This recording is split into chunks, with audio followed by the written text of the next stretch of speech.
Welcome to the Divorce the IRS Podcast, the retirement income planning podcast designed specifically for those who want to pay the least amount of taxes possible and build a retirement income that lasts. Inspired by the best-selling book, Divorce the IRS, you get to go behind the scenes with financial planner, author, and speaker Jimmy Miller. Learn how to set yourself up to pay the least amount of taxes in retirement when you'll need your money the most. And now, here's your host, Jimmy Miller.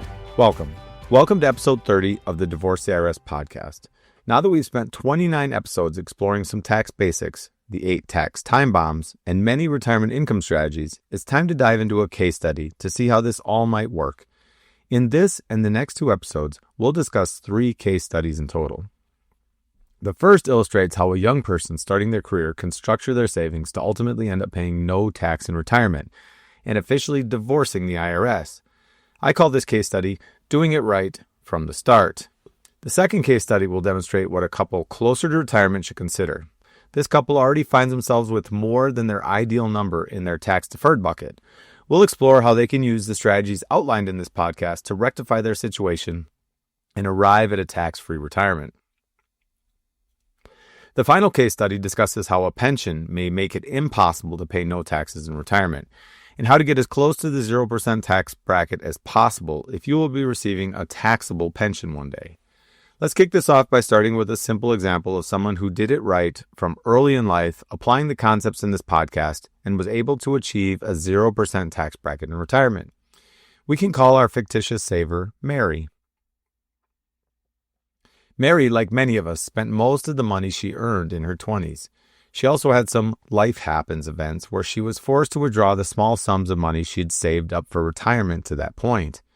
But once Mary turned 30, she got a little wiser, learned a few things about financial planning by working with a good fiduciary planner who specialized in creating tax-free retirements, and she set herself up on a solid path to retirement. Let's take a look at what she did while she was working from ages 30 to 60. Mary had a good job that offered both a traditional 401k and a Roth 401k option. Her company also offered a dollar-for-dollar match on the first 3% she contributed to the plan, either traditional or Roth. She decided to put 8% of her salary into the Roth 401k portion of her plan, which made her eligible for the company match. However, the company put its 3% match into the traditional 401k plan. Mary also opened a personal Roth IRA and contributed $7,000 each year to this account as well. Now, to make the math easier to follow along with, let's just assume Mary made an even $100,000 per year. She never got a raise over her 30-year working career and also never increased her retirement contributions. Mary selected some growth-type investments, mutual funds in her 401k and her Roth IRA, and over the next 30 years, she just averaged an 8% return. So this means that each year, Mary contributed $8,000 to her Roth 401k, which is exactly 8% of her $100,000 salary. The 3% match that she got from her employer comes to an additional $3,000 per year invested in her 401k. She then also contributed $7,000 each year to her personal Roth IRA. So that's a total of $18,000 per year saved, with $15,000 of that coming directly from Mary's pocket or paycheck. So she saved 15% of her total salary each year for 30 years. Now, 15% is a great savings rate, especially for someone starting earlier in life like Mary has. Now remember, in this example, just to make things simple and easy to follow along with, we are going to assume that Mary never gets a raise or increases what she contributes to her accounts. With that in mind, let's see what happens with the accounts as she works her 30-year career from ages 30 to 60. Now, starting with Mary's personal Roth IRA account, she contributed $7,000 a year for 30 years to this account. So that's a total contribution of $210,000.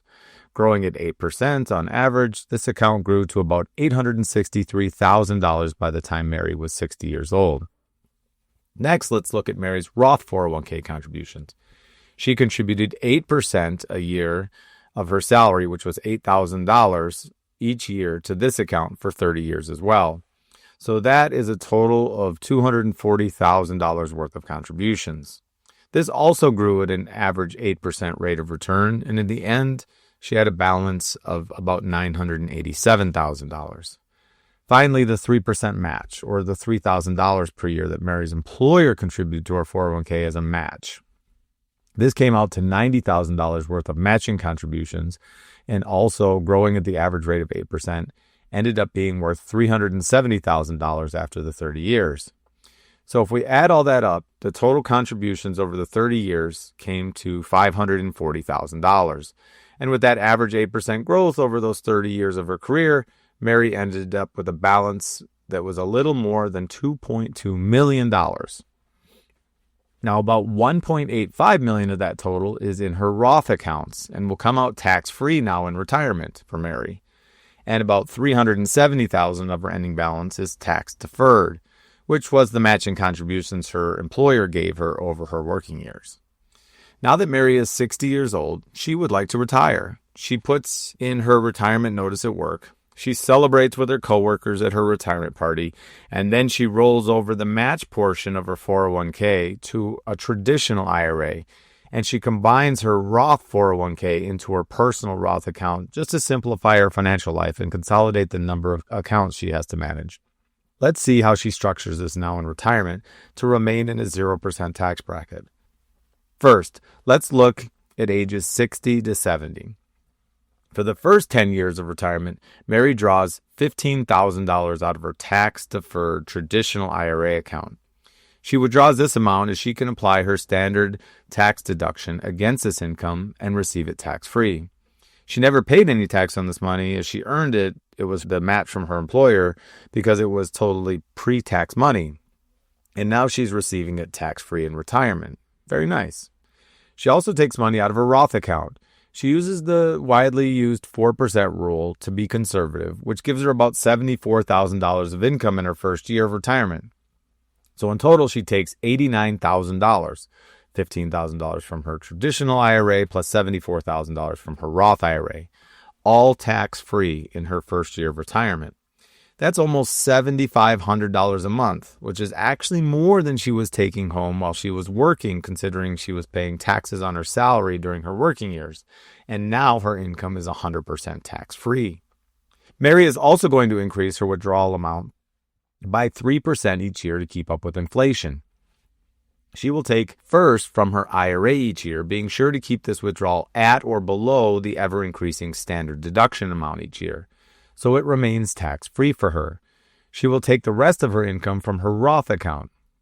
This is all 100% tax-free, and she's in the 0% tax bracket for the full first decade of retirement. Well done, Mary. Now, at age 65, Mary signed up for Medicare Parts A, B, and D, but since she wasn't breaching any IRS income thresholds with provisional income for premium rate hikes, which was Tax Time Bomb 4 we discussed a while back, she was able to get Parts B and D for the lowest possible monthly premiums available to her with no surcharges at all. And Part A is always free for anybody making any income.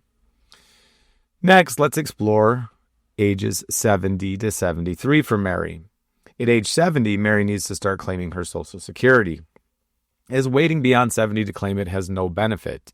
She could have started taking her benefit as early as 62 at a reduced rate, but by waiting till 70, she's maximized her lifetime benefit and will receive the highest monthly benefit available to her.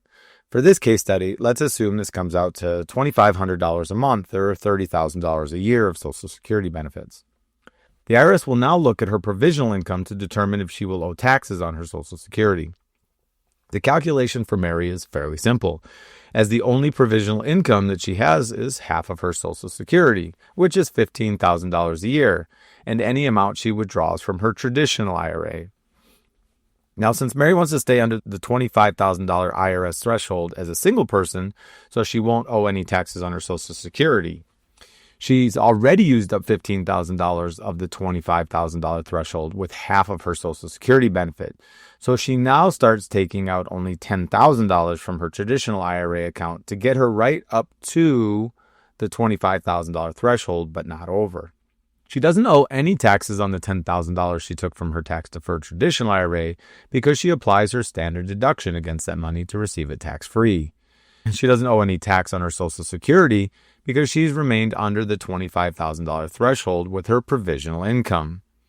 Because she's been giving herself a 3% raise each year to keep up with inflation, she's now withdrawing just over $96,000 a year from her Roth IRA now that she's age 70, which doesn't affect her taxes or provisional income. So in total, Mary is now receiving $136,000 a year, more than $11,000 per month of tax-free income. $10,000 of that is from her IRA, which she uses as standard deduction to make tax-free, plus $96,000 from her Roth IRA, which is all tax-free, plus $30,000 from Social Security, which is also all tax-free because she's under the provisional income threshold that would make her Social Security taxable. She's still in a 0% tax bracket. Well done, Mary. Now, let's take a look at Mary at age 73 and beyond. Now, starting at age 73, Mary will be subject to RMDs, required minimum distributions, as we discussed in Tax Time Bomb 6. However, the only money she has that's subject to RMDs is in her tax-deferred account, which is her old employer match account that she rolled over into a traditional IRA. She's been spending down this account over the past 13 years now, applying the standard deductions, and she now only has $260,000 left in this account. Her RMD at age 73 on that amount is about $9,800. This is the amount she can withdraw from her IRA to satisfy the RMD, and excluding the income from taxes using her standard deduction, and staying under the threshold that would make her Social Security taxable. So now Mary has over $139,500 in total retirement income, completely tax-free. Well done again, Mary.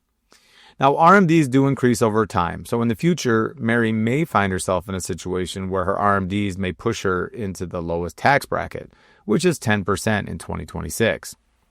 And she'll have to make a choice. Pay a small amount of tax on a couple $1,000s or remain tax-free by utilizing maybe a gifting strategy. Mary could also use some of her IRA money to buy a qualified longevity annuity contract, or a QLAC. She can put up to $210,000 as of 2026 into one of these income annuities designed to provide income in the later stages of one's life. Any money that Mary contributes to a QLAC will be removed from her IRA without taxes and won't be subject to RMDs. This would reduce her RMDs as she ages to the point that she could continue to use her standard deduction to offset any taxes. She would also be helping her future older self by preparing for longevity risk, which is living longer than you expected, and by setting up more future income for later in retirement should she need it.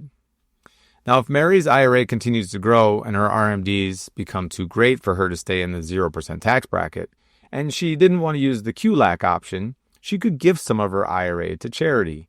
This would lower the balance of her tax-deferred account to the exact amount that would keep her RMD in the 0% tax bracket. And she feels better about making a small gift to charity rather than giving her money to the IRS.